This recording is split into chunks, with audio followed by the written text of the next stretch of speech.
My next question is to really lay the foundation for our conversation.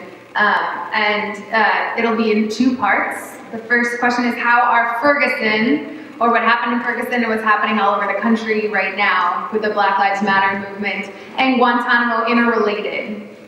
And how can we connect these issues more deeply? So how are Ferguson and Guantánamo interrelated or interconnected, and how can we connect them more deeply? And Salim, would you like to answer first? Okay, great. Some good energy here. Well, the second part of your question is where I want to start, actually. And you said, how can we get more deeply into it? And so I thought about it, and I was thinking about the rebellion in Attica and the conditions that the people lived through in Attica. And the only way that they could bring some kind of resolution to some of those issues was that they obviously had to rebel. And so we know about the Attica uprisings. So then we fast forward, I guess, a few years, or maybe during the same time, that you have the same situation in Guantánamo, all of the conditions that people are living in those prisons. And then we fast forward up until Ferguson. And so I think if we just look at a history of some of the prisons that we know about in America, and and maybe I've never been to prison, I've only visited folks in prison, but you think about what kind of conditions did Nelson Mandela live in when he was on Robben's Island. And so when we're talking about looking at it deeper and connecting those, we got to look at this from a global perspective, and how people who are being incarcerated, how are they treated? What kind of conditions do they live in? Are they able to speak up? Do we have media that can go in, have grassroots journalists go in, so we can actually see some of the conditions that people live in? So I would say that it goes beyond just Ferguson to Guantánamo. Let's look at this thing historically, even going into Attica, but even looking at it deeper and looking at it on an international level across the whole globe. And those are just several prisons that come to mind. What is it like being in a prison in some of the areas of the Middle East? Or what is it like being in prison in South America, in some of these places where we aren't able to get media into it? I mean, I don't know, and a lot of us don't know. But then when we start to look at some of these issues that people are facing, the lack of being able to get quality health care, we're not even dealing with the torture, but, well, I guess that is a form of torture if you're not getting quality health care, if you're not having access to have letters go to your loved ones and receive letters where the information can go without you worrying about your pictures coming back cut up, or portions of your letter blacked out, or being able to have contact or communication with a child that was being born as soon as you were getting incarcerated. And so some of those are the things that come to mind for me. But back to the first part of the question, how do we make that connection between Ferguson and Guantánamo? What are some of the conditions that some of those people in Guantánamo go through? And what are some of the conditions that we've seen in Ferguson? And yes, it's a military invasion in Cuba. So once you bring in a military installation and you set that up, anybody ever been down to Quantico? Yeah. Now there's a prison on Quantico. So we see some of those. What do we expect when we see military come into a situation? When there was an earthquake in Haiti, it became a military operation. When you start to bring military in for humanitarian situations, to me it no longer is a humanitarian situation, it's a military operation. But then we saw the same thing during the time of Hurricane Ike and Hurricane Katrina. The 82nd Airborne went in. Why is the 82nd Airborne probably the most prestigious military unit in the country going in for a humanitarian project? You have the Coast Guard, you have Homeland Security. Those are different agencies that are supposed to be there when we have situations domestically. But we didn't see that. We saw the 82nd Airborne, who goes from Iraq, Afghanistan, and other places that we don't know about into some of these situations. And are these soldiers being trained to know the difference between a military operation and humanitarian operation? And if they're not getting the counseling, you can't take someone from a war zone who has a certain set of rules of engagement, then bring them back stateside where they're supposed to be a use of force. There's a different psychological aspect. The conditions are different. The temperature is different. You know, it's 140 degrees when you got full combat gear on in Iraq. When you take it off at night, temperature drops down to 90 degrees, and you're freezing, you're cold. Then you come back to the States, it's 90 degrees in New Orleans, and that's hot. I mean, psychologically, the effect that it has on your body, the way that you maneuver. So we're not dealing with some of these issues that some of those troops go through. And then they're coming back and they're dealing with people who are fighting to stay alive. Can you tell the difference between somebody who's trying to fight to stay alive and somebody who's trying to fight to kill you? And so that's a lot of pressure to put on some of those troops. Then you compound that with the systematic oppression that's already established within the prison industrial complex here in America, but they don't have the same kind of oversight in Guantánamo Bay. So we already know a lot of the torture that goes on. But then I think someone mentioned the prison in Iraq and all the tortures that we've seen there with some of the different techniques that they use to try to bring out information. I mean, it's a lot. I don't want to monopolize the conversation, but I would ask that we take all these different things into consideration as we start to try to really get an understanding of what's going on. And then we can fast forward, and I'll close with this one. We saw in Ferguson are some of the same techniques that you use and that were used in other places. Why do we have tanks? Why do we have tear gas? What was happening to where people needed to be tear gas or to have tanks?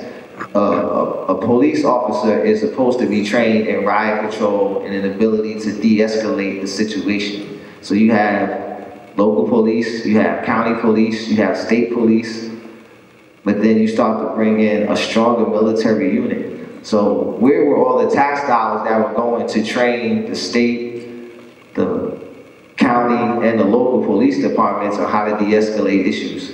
So those are just some things to think about.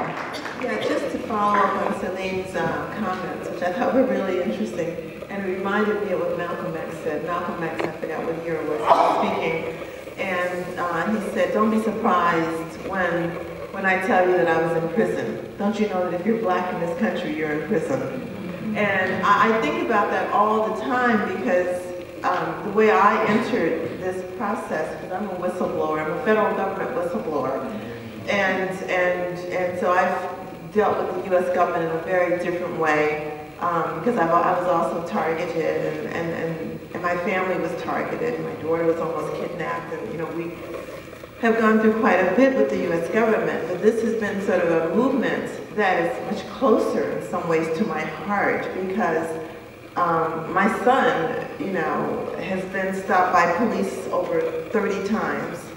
And so that means that I'm one of the, in fact, every black mother I know is in the same situation. We're all waiting up at night to make sure that our son walks through that door and you don't sleep at night until you hear his footstep because you just don't know.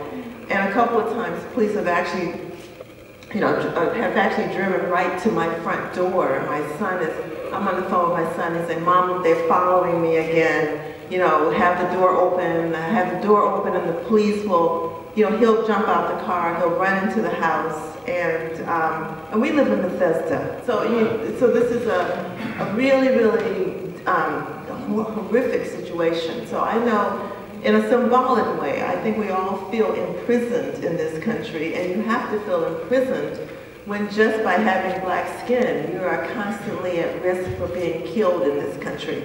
And that is a trauma that we all face. So if you're a black mother, either you're facing a situation where your child has been killed or you're praying to God that your child does not run into someone like Darren Wilson. And so it's a horrific situation in this country. And so just in terms of the comparisons, I suppose, first of all, I think we've got to deal with the issue of white supremacy. There is just no way of getting around this issue of white supremacy. Because it is really the backbone of this country that's killing so many people. It's the fact that Africans in this country are not considered human. But neither are people in the Middle East, and neither are the people who are in Guantánamo. So this issue that there are no whites, that blacks, that a white man is bound, of blacks that a white man is bound to respect, is still, even though the Supreme Court overturned, it is still the law of this land. We have no rights that, in fact, the power structure is bound to respect. And in fact, I was just sort of struck, by the last couple of days of this incredible news coverage of what's happening in Paris, when in fact 2 days ago, almost 2,000 young people, men, women, and children were murdered in Nigeria by Boko Haram. But if you turn on CNN, you'd never know it, because they are so focused on people in Paris and France. And the fact is, we've got 2,000 bodies in Nigeria by almost the same branch, of a terrorist organization that no one is saying anything about it. Why? Because of the color issue. So we've got to deal with the issue of white supremacy. It's absolutely fundamental. Second of all, extrajudicial killings. I mean, who's targeted for extrajudicial killings and who's not targeted is paramount. And the fact is that in the black community, the police have complete immunity to murdering black people. That's just a reality. They're not even charged with murder. So there's another comparison there as well. And then also just the fact that so many innocents have been locked up in Guantánamo. Because, there was a whole bounty system where, the United States government was paying neighbors and friends to turn over people. And in this country, of course, we had COINTELPRO, where the FBI set up and framed black people. Not only did they frame, they also poured drugs into the black community and then arrested people for using the drugs or selling the drugs. And of course, Martin Luther King was also a victim of this program. So, the comparisons are there. But I think at the basis of it, we've got to talk about the issue of white supremacy and how we're going to finally break the back of this beast. Thank you. So I agree with most of what has been said. When Ferguson was happening, one of my colleagues was down in Guantánamo, and it was our client, Galib Al-Bahani, who himself made the connections and said, everybody was talking about Ferguson at the base, and he said, these people are being treated like non-humans, like us. And my colleague Mejan and I were talking about this on the way over here, but I think when we talk about Guantánamo, it's often in this national security context, and rarely the connection is made that it's a racial justice issue there. So I think the profiling aspect is something to keep in mind. With respect to the bounty system, there were hundreds of people who were rounded up because of what they looked like. I mean, these bounty flyers didn't say, they're doing this or they're in this place, but it had a picture of a bearded man. And that was enough to entice people to see someone and say, this is who you're looking for. Most of the clients who I meet with are in their early 30s, so when you think about the age they were when they came to Guantánamo, they were 17, 19, 21, 23. They were young Muslim men who were caught up in this profiling system post 9/11. So I think that that's something that's an important connection to make. We've talked a lot about protest as being, the foundation of this country, and I think in Guantánamo, especially with long-term hunger strikers and the response to that form of protest, it's amazing to see how disproportionate the response is by the military to a form of peaceful protest. One of our clients, Tarek Bauda, has been on an unbroken hunger strike for 7 years. Usually I think his weight is around 100 pounds, yet the government continues to force him out of his cell, restrain him in a chair, shackle him to the floor, force feed him every day. And he says, what could I possibly do to these guards around me? It's clear that they're doing it to break him, to humiliate him, and less about sort of making him more compliant and more about trying to prove a lesson to other people to deter them from doing the same. So I think, you know, the response to protest is sort of asymmetrical warfare, and then justifying brutal force is something that there are definitely connections. And then also just the accountability and impunity piece. I'm sure many of you know the torture report came out, and for those of us who were advocating for the release of the report, although the full report isn't out yet, just the summary, you know, when you hope that with transparency and having these facts out there for the public and seeing that people were tortured and making these calls for accountability, it's still unbelievable that there are folks who read this report and say that nothing wrong happened, that people shouldn't be held accountable. And I think that is linked to the dehumanization aspect, that what lives matter, what lives are worth fighting for or holding people accountable for. So I think that there are some interesting parallels there. Marsha, thank you for framing part of the question about white supremacy around the idea of feeding the beast. What feeds the beast of white supremacy? And I think that the politicians, the media, and others involved in both the military-industrial complex, the prison-industrial complex, have constantly promoted fear. Be afraid, be very, very afraid.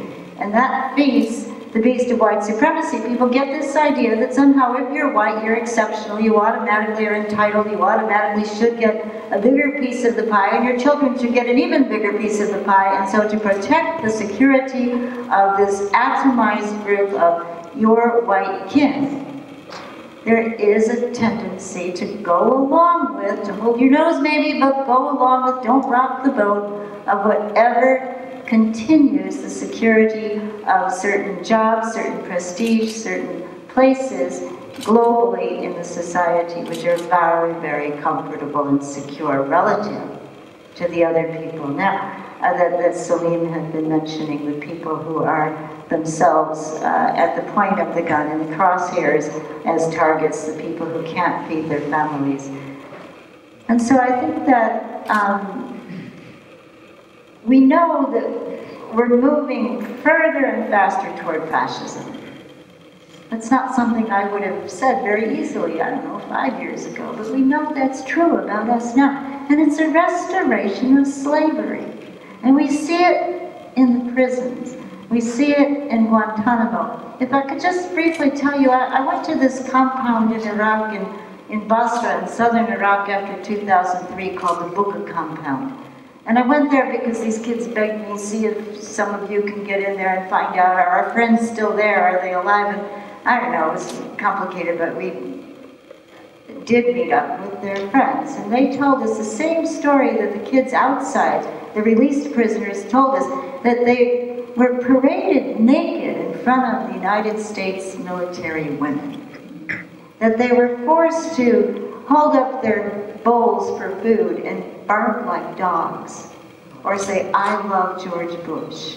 That they slept on desert sands and they were terrified that there would be scorpions in the sand. That when it was cold, they didn't get adequate blankets overnight, and they were weary and miserable and frightened and completely out of contact with their families. So then we learn about the rise of the Islamic State. And at one point, the person in charge, who may by now have been murdered by a drone attack, was a man named Ali Baghdadi. And he said that during the 4 to 5 years that he spent in that camp I just described to you, that's where he recruited the people who joined him to form the Islamic State. At the entrance to the camp, there's a big painted picture of the Twin Towers of 9/11. As if somehow there's more security for people in the United States if uniformed people from the United States treat people as less than human. And so what feeds the beast? I think that there's this constant spiraling sense of be afraid, be very afraid, and don't rock the boat. And so I want us to question uniforms. I want us to question the notion that because somebody wears a uniform and was trained to kill other people, that person should be exalted and glorified in any society.